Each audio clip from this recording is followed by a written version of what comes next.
Hello, everybody. Welcome to the Evolution Dynasty Week 3.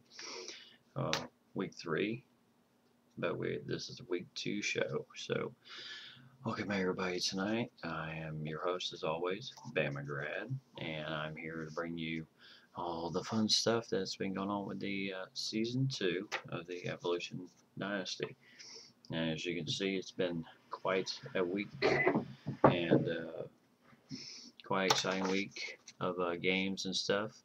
We do have two major news points in this tonight, so I'll be bringing you that as it is going to get interesting. Uh, I'm going to kind of flip the script here a little bit, kind of go a different way, but we're going to start off with the first user game, which was Indy Colt 79 with his Wyoming Cowboys against Indy Ballin and UAB Blazers. And from what I read on the forum and everything, this was an absolutely fabulous game. This game was literally back and forth. And at one point, it was 14-14 all in this game until Indy Colts got his team to go down the field, drive down the field, and kick that field goal with 14 seconds left in the game as they clinched it 17-14 over UAB.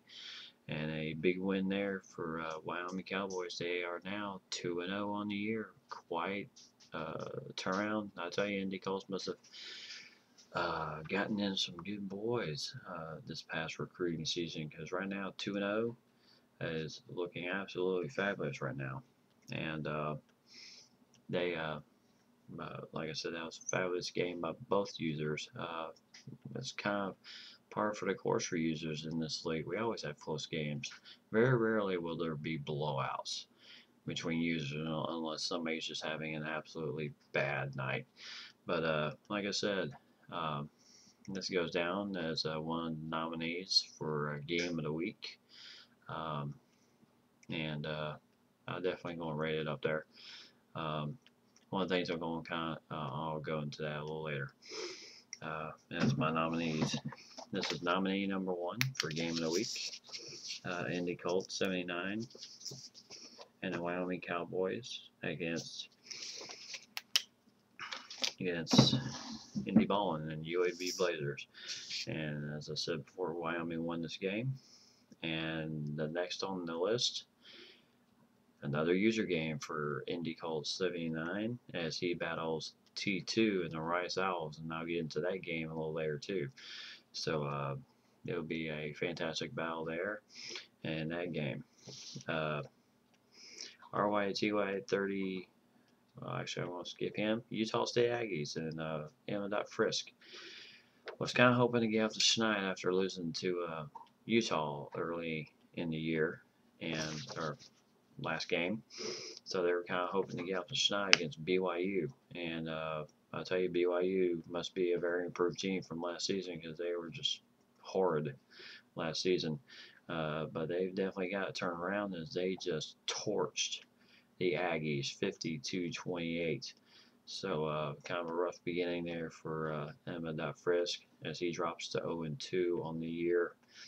And his next battle will be the Fresno State Bulldogs. And they come into the matchup 2-0. So 0-2 versus 2-0. That's going to be quite a battle there too. Quite a battle there too. I tell you, all this week has just been nothing but great games this week. And San Diego State and Big Bear. He also had a tough matchup this week as he took on, as his Aztecs took on the Air Force Falcons, the option happy Air Force Falcons. And from what I read on the forum, we're actually on DW.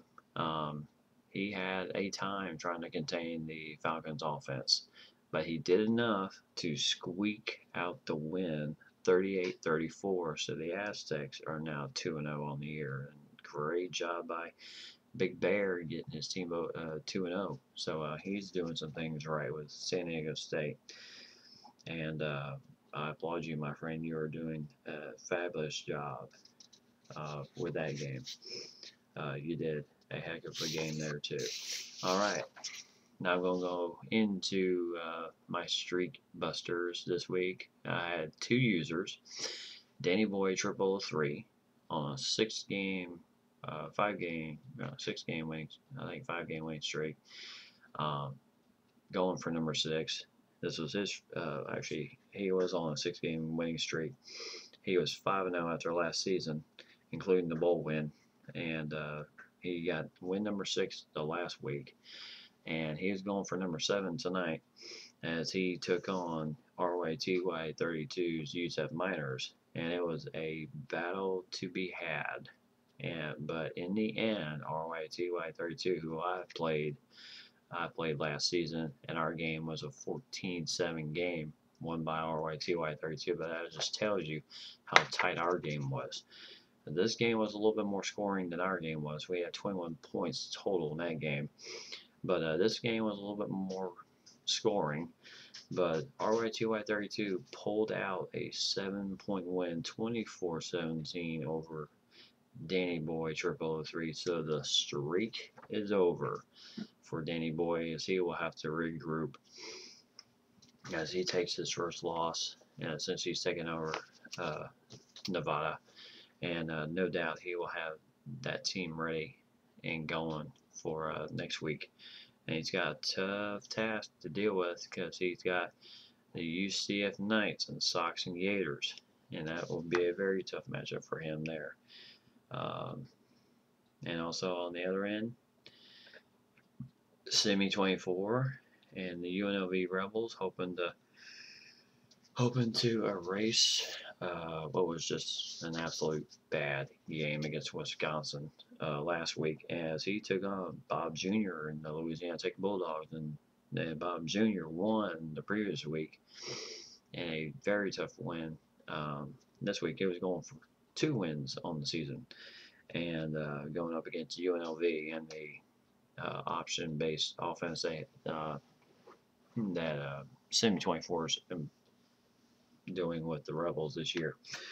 And this game was very low scoring, but Bob Jr. pulled out the win 14-6 over UNLV, holding UNLV to 6 points. That's pretty impressive, especially an option-based UNLV team.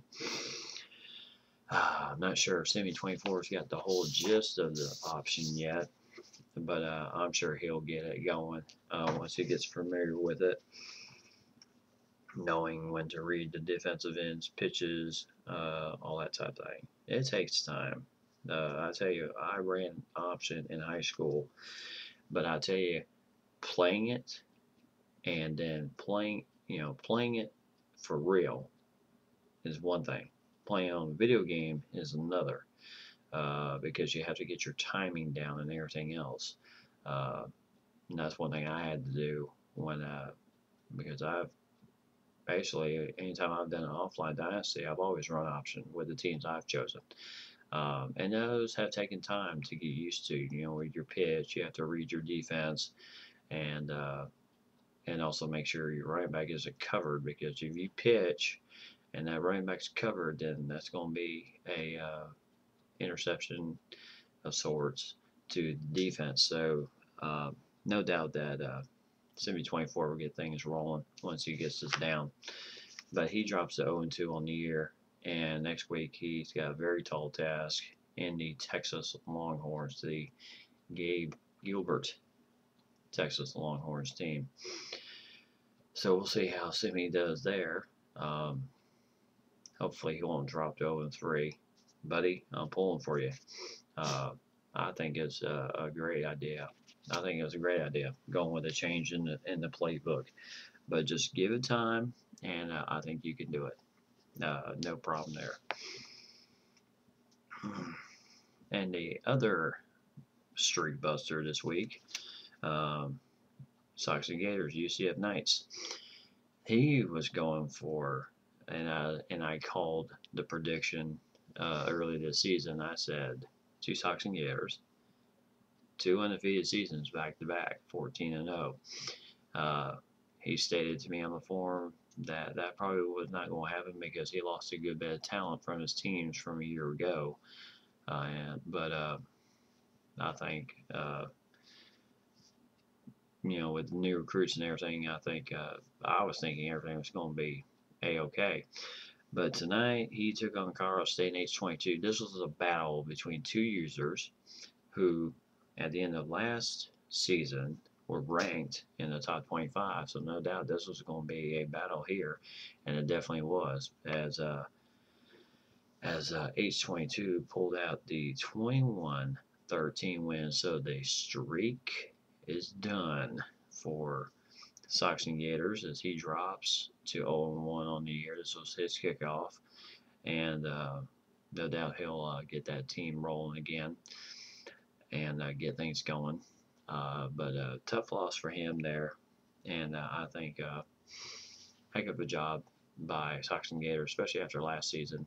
I know my predictions probably were a bit high, asking for 2 back-to-back winning seasons, undefeated seasons, because that's a very hard thing to do. You really have to have a lot of things go your way in order for that to happen. And he probably just did not catch the breaks tonight against H22. But other than that, it was a fabulous game between those two users. UCF was ranked 24th, I think, coming in this game. Will they take a hit out of the top 25? We shall see. Might be a possibility, but I think we'll see UCF back in the top 25 again pretty soon. But the next week he's got Danny Boy and the Nevada Wolfpack, who come into the matchup 1-1. And that's going to be a heck of a game there between those two. And another great game between users, and that's going to be a fabulous way to, I'll tell you, this whole early season has just been fabulous because we've had absolutely some great games between users this year. And I just can't wait for even more. It will be unbelievable. See what happens there. I got more games and stuff to go over and everything, and plus chime up as my game of the week. Actually, what I'm going to do, I'm going to put Sox and Gators and UCF as game of the week number 2. Now, which one am I going to pick as the number 1 game of the week? By the end of this show, we shall see. So I'm marking that down. So right now, my 2 nominees for games of the week: Indy Colts, Wyoming Cowboys win over UAB, and UCF going down to Colorado State Rams. And so what else is on the horizon? You shall see when I take a quick break, and I will be back with part 2.